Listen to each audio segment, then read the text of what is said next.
نبی پاک صلی اللہ علیہ وسلم نے فرمایا 3 مرتبہ صبح 3 مرتبہ شام اعوذ باللہ السمیع العلیم 3 دفعہ یہ پڑھو، اور 1 دفعہ سورۃ حشر کی آخری 3 آیات هو اللہ الذی لا الہ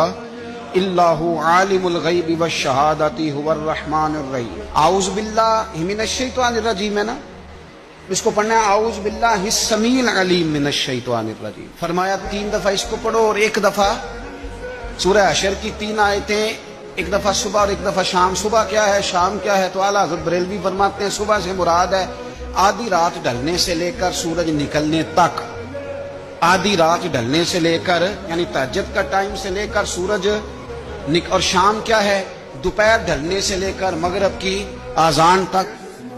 یہ شام ہے۔ اب سن لیں، یہ ترمذی کی حدیث ہے سیاستہ کی، نبی پاک نے فرمایا جس نے 3 مرتبہ اعوذ باللہ پڑھی اور 1 بار سورہ حشر کی آخری 3 آیتیں پڑھی، 1 دفعہ صبح پڑھے 1 دفعہ شام پڑھے، نبی کریم علیہ السلام فرماتے ہیں اگر صبح پڑھے گا تو 70,000 فرشتے شام تک، اور اگر شام کو پڑھے گا تو 70,000 فرشتے صبح تک پڑھنے والے بندے کی مغفرت کی دعا مانگتے رہیں گے۔ چلے میں تو اس بات پہ بھی بڑا راضی ہوں کہ پہلی دفعہ اہل سنت میں ایسا ہو رہا ہے کہ وظیفہ ملنے پر لوگ نعرے لگا رہے ہیں۔